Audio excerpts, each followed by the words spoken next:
Welcome back to Parts and Politics. We just got back from our daily walk, and it's often when we record these because that's when we tend to talk about both what's going on inside of us and also what's going on in the world. And so something that we were talking about this morning is a story that we've really been flooded with in the news the past couple of days. You might have seen it called Rape Academy, or a lot of information about 62 million visitors to a Rape Academy site. So we're going to talk a little bit about that. Before we do, I want to share, you may already know, but that I am a sexual assault survivor and have also spent my career more than 20 years working specifically with sexual assault survivors. So it's a topic that's really important to me. And also, I realize that if you're a survivor, it might be a really hard topic for you to think about or talk about. And so, as always, we want you to take care of your parts, do whatever that looks like for you, which might mean not listening to this episode, and that's totally okay. It's also Sexual Assault Awareness Month. April is always National Sexual Assault Awareness Month and National Child Abuse Prevention Month. And so these are things I think we should be thinking about all of the time. But I always like to use April to really bring awareness to things like sexual assault. And I think this story is doing just that. So let's talk a little bit about what's happening. Yeah. So the story that I've been seeing on social media talks about how 62 million men attended a rape academy. It's coming from a CNN story published about a month ago. And I just wanted to dive into like the original CNN article to kind of maybe clarify some of the details of what was happening that they covered. And then let's talk about how it affects our parts. Um, so the original story, it covered two different tech platforms. The first is called Telegram. It's a social media site. It's more popular in Europe and Asia, but it's kind of like a blend of like X.com or Twitter, and Reddit. Um, and it is a bit of a Wild West in terms of like the types of groups that are on there. And so one of the groups is was like the Rape Academy. It was a Telegram channel dedicated to training men on how to perpetrate sexual assault on their sleeping partners and how to get away with it. It helped them, it encouraged the men to do it, and it gave them resources for obtaining the drugs to drug their partners too. Can I ask you a question? You said was, sorry, I didn't mean to interrupt, but is it not there anymore? I am not sure if it's still there. Oh, okay. Good question. So there is this, this rape academy that's happening, and there was at least 1,000 men involved in it. And was Rape Academy the name of the group, or like where did that come from? No, the name of the group is was just like three Z's, like someone Okay. sleeping. Oh, sleeping. Okay. All Yeah. right. So the media has dubbed it Rape Academy, or Yes, okay. that's how the media dubbed it. Okay. And then there's a second tech platform called Motherless, which is a kind of general pornography site. It caters towards user-generated content, meaning like amateur porn. And it is not specifically dedicated to like assault. There's lots of different categories of like, a standard porn website. Like there's all these different niches within that genre. And so Motherless kind of caters to all those different types. And of course, one of those types is like sleep porn. So my understanding of sleep porn is that it is getting arousal from doing something non-consensual to a person who is unconscious and unaware of what you're doing. So it Which, could, of course, another word for non-consensual is sexual assault or rape. yes, yes. And um, it is a genre of pornography that, like, sometimes the content is simulated and sometimes the content is abusive. And So, there's no, oh, go ahead. sorry, I keep interrupting. So I just want to make sure I understand. So sometimes the content is two consenting partners who are acting out non-consensual or sexual assault pornography. Correct. And then sometimes it is people who are actually sexually assaulting a partner who does not know that that's happening. That is correct. And as is the case with any porn, whether it's professionally produced or amateur, it is really hard to know the conditions under which the content was made. And so like that is just an ongoing conversation of anyone that uses pornography is how to ethically consume pornography and to do that in a way that's responsible. And I do think that is a very important and ongoing conversation. So how did these two websites, which are totally separate, Telegraph and Motherless, get combined into one story? Um, so And just to clarify too, the number 62 million came from the like visits to the Motherless website, which includes all pornography, but of course also this subgenre of pornography. So how did they become blended into? Because what I'm seeing, I haven't read any news articles. I'm just seeing things on social media, which I think is really a difference between how Tom and I consume media. Which is that he tends to like read news sites, especially tech news sites, and like do a deep dive, and that might be your ADHD as well, like hyperfixation on a particular topic. Whereas I consume a lot of my media just on social media, and so I'm seeing like little snippets of things. So how do those two sites combine? yeah, so the my understanding is that there is some activity on Motherless with like users encouraging this kind of content to be created.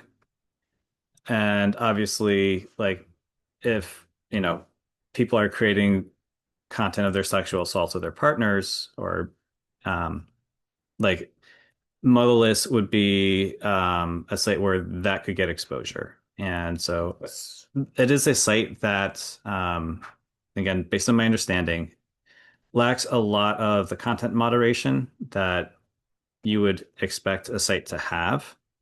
It's fairly lax, Are you talking about and Motherless or I'm talking Telegram? about Motherless. Okay. Oh, and tel it applies to Telegram as well. Oh, Telegram, not Telegraph. Yes. Okay.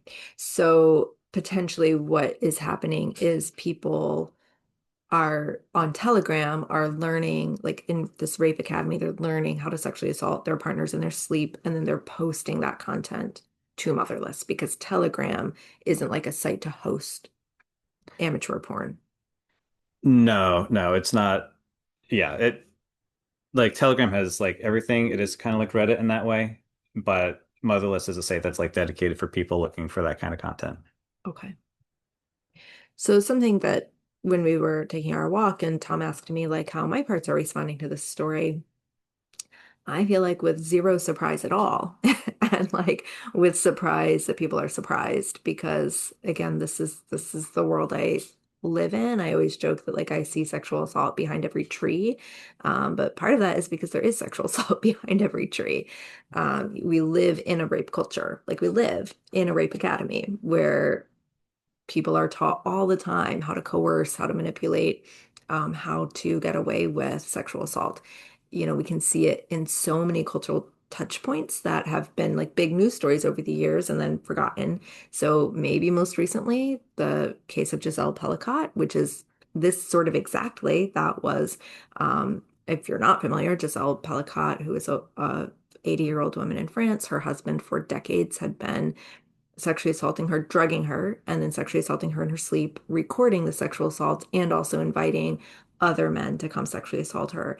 And it shook the world, I think, when this came out, because hundreds of men in her local village, which was small, had participated in sexually assaulting her while she was asleep.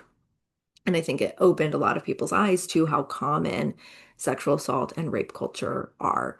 And so, again, very similar in that that was sexual assault to someone in their sleep. And if you don't know Giselle Pelicot, you should definitely watch some of her media. She so courageously stood up to all of her attackers in court, and resulted in jail sentences, something that rarely happens here in the United States. 2% of the time, sexual assault ends in a jail sentence here in the United States, which when people say, well, why don't survivors report? That's why, because where does it go when they do? But then we can think back what a decade or more now to the Brett Kavanaugh hearing, and we can think about, the old boys clubs and again the ways that sexual assault are taught from person to person. And I don't want to suggest that all people who sexually assault are men. Certainly women commit sexual assault. And of course, many, many men are victims of sexual assault. But largely the offenders of sexual assault are men, and these are rape culture exists in male culture. And so for me, my parts are like, yeah, of course this is happening. Doesn't everybody know that this is happening? This is what I've dealt with my whole life. This is what my clients have dealt with their whole life. And so even to some degree, I feel like, well, I'm glad, my parts are like, I'm glad that there's attention that is being drawn to something that is a very real problem, and that affects many people of all genders, every single day. So I think our responses are maybe a little different because that is the world I live in, and you vicariously live in it. But it made me curious about your parts who got activated by this. And specifically, I do wonder about your parts, like as a man who, like, how does that come up for you when there's a news story about, how many men are participating and things like this, which again is nothing new, but when it hits the news. Yeah. So I think there's a couple layers for that. I will just say that I am also not surprised. And if the scale was like 62 million men involved in like a rape academy, like I would like on some level, like there's no number that can shock me because I do perceive that we do live in a rape academy culture. And so whether you're attending a group or not, it doesn't matter. Right. Our cultural messages are training men that consent is optional. Right. And this all goes back to patriarchy and taking power over women. And, we always say in the rape crisis world, like sex is just a weapon. It's just a weapon to use against women, but that degrades and demeans and manipulates and controls women. Yes. But how I also responded was I had concern about two different conversations happening at the same time. And I feel like there is a danger of like things bleeding into each other that are separate conversations. So there is the horrifying reality of, men organizing and training each other to commit sexual assault and get away with it. That's a horrifying reality, no matter how many men are in it. And you don't need like a specific number to need to care about that. Like you just need to just care that it happens and know that it shouldn't. Um, I do think there is a risk for a little bit of bringing responsible pornography use into that conversation. Obviously, there's it's so critical that people that consume pornography need to do so responsibly. And by But that, there you is mean what you mentioned earlier, like knowing that they're consuming pornography that was made between consenting adults. correct. Yeah. Um, and I feel like sometimes pornography is brought into conversations in ways that are very shaming of people that consume pornography, or in a way that feels like kink shaming for people that consume sleep content. Like we don't know the reason why people consume it. Like maybe they are trying to process their own traumas. Like there's so many reasons why people use and consume pornography. And it's not, I don't feel it's our place to judge people for consuming that content. Maybe it would be helpful in our culture to start saying consensual pornography. Like maybe that would be a Yes. helpful language shift. Yes. Yes. Because this also gets into the conversation again. I said it's National Child Abuse Prevention Month as well, with CSAM, commercial sexual exploitation of children.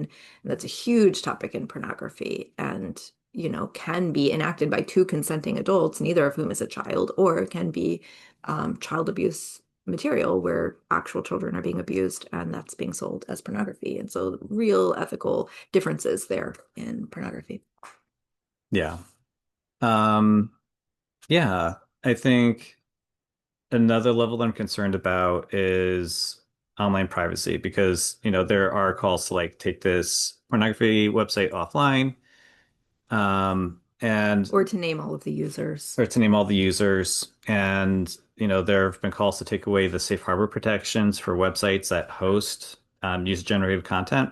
Which not just pornography, all user-generated content. Correct. And so like this, there's developments around like, should we hold like, Facebook accountable or Twitter accountable for stuff that's on their website? And So there is a movement generated by genuine concern, but there is also a really serious danger of introducing censorship in ways that are very, very unintended, but are almost inevitable if we remove safe harbor laws. And basically, that would mean companies pre-approving content that gets posted onto their platforms and removing anything that has any sort of possibility of like offending the regime in power. So, like removing safe harbor protections for, social media sites might remove our ability to post about Palestine, for instance. So there are lots of unintended consequences of removing safe harbor. I am concerned about the lack of privacy as well of with all these non-porn sites requiring photo uploads of your face for age verification purposes. Like you can create different user accounts and different passwords, but if every website has your face and they can do machine learning and recognition on it, like they can track your activity, whatever you're doing across the entire internet. And that is a I mean, that is what the government is working towards. And so I'm just always perhaps sensitive to news stories that seem to push our culture in that direction of removing privacy for the sake of, for the sake of a story, for like understandable reasons. I mean, I agree that those are important concerns, and I know tech is like your world, and you follow a lot of tech thought leaders, and I think that is all important. It didn't actually answer my question about like your parts, like being a man when these kinds of stories hit the news, which are constantly hitting the news. Yeah. So I think specifically from my position as a man, the way that it impacts me is a little bit unexpected, maybe for some of our viewers, which is that like I don't have any insecurity in myself as being a man, but I do spend time on like male advocacy subreddits. I spend, I'm there to kind of de-radicalize those spaces as much as possible. And again, we're talking about like just moving the needles in cultural conversations, things that take a long, long time. And I know that there is a generation of younger men who don't understand the context of today's gender politics, of like they didn't have the experiences that I had from being like a 40-year-old man. Like I totally get, the conversation today. So I think part of the conversation that I am seeing like in those spaces is that there is like a presumption that all men are predators. And so, like, when there's a story that's saying, there's 62 million men attending this online rape academy, it just kind of casts further suspicion of like social movements. And So you're saying like in these communities that you spend some time where men are very focused on men's rights, which is, of course, a disgusting separate topic that we could talk about. But that when these sites, I'm sorry, when these stories hit the news, those communities become even more like they get their backs up even more. They become even more defended. yes, yeah. Mm, okay. So, in as much as I want to reach younger men, um, I, you know, this kind of story impacts me, but like we're talking about, it's not a big enough concern that I'd be like, oh, we need to like change the narrative about anything. Like this is like men have to deal with their own shit, but they own our own shit. Like we have to call our own in. Um, and like that's not anyone else's responsibility. And so I want to make that clear. Yeah, I'm really glad, of course, that you said that. If you hadn't said that, I was gonna call that out because I do notice a parts activation around that, like saying, well, I am concerned about these men who might get defensive, who might get their backs up about this. And I'm like, fuck those men. Am I allowed to say that on YouTube? Oh, of course. I didn't know if YouTube would like, I don't really want No, to we're get sued. not. We don't have advertisers. We're fine. Okay, all right, it's fine. Um, Yeah, so I'm really glad that you named that because, yeah, I noticed a part activate that got my back up that was like, I don't fucking care what those men Yeah. think. Like, men have been in power for I millennia. give you permission to totally not care what men on men's rights forums thinks. Um, No, and that there are makes many sense. other much more healthy male spaces that men can participate in. Men who are aware of patriarchy and like, yeah, so like there's plenty of healthy, healthier spaces. And so you have permission to not care about this particular space I'm involved with. I don't think anybody needed that permission. I don't think people were going to start caring. But from a parts perspective, noticing how I think for a lot of women, we live on this hair trigger of it is very easy, like you're a man that I love and trust, and it is very easy for my parts to immediately become protective and defensive when it sounds like you're saying, I care more about how men feel about this than about how women feel. And just acknowledging how like I felt very activated in that moment. Like, are you kidding me? That's what you care about right now? And this is parts in politics. Like we check in with our own parts. And so I do respect what your parts feel, but it was pretty activating to my parts to notice that. So I'm glad that you came full circle there without me having to ask your parts about it. But I'm curious if anybody else had that response, like, when you started to go down that path of feeling like my shoulders tensed up, my whole body kind of tensed up, like my shoulders got high, like, ugh, I'm like defended, I'm protective, like I don't care about the men in this situation. Right. But that's also just, uh, it's surprisingly relevant to the story of like, there are so many people in the original story talking about how their male partners were not who they thought they were. Oh, yeah. Yeah. Well, and most people who've been sexually assaulted have had that experience because I know we talked about this with the Epstein episode, but 96% of sexual assault happens by someone you know, love, or trust. And so, many women and folks of all genders have had the experience of somebody I know, love, and trust, whether it was a man or a different gender, was not who I thought they were and sexually assaulted me. And so I think it does make sense that we are on guard and should be on guard in our parts protect as well. So I'm going to take a minute to thank my parts. We have to go here in a second, but I'm going to thank my parts for being protective in that way and for saying, hey, we've been sexually assaulted before or betrayed before by people who were supposed to be on our side and that we thought we could trust. And if you're out there with that same experience, I hope you let your parts know good job on protecting them as well. Any last thoughts before we actually have to get to a book club? Yeah.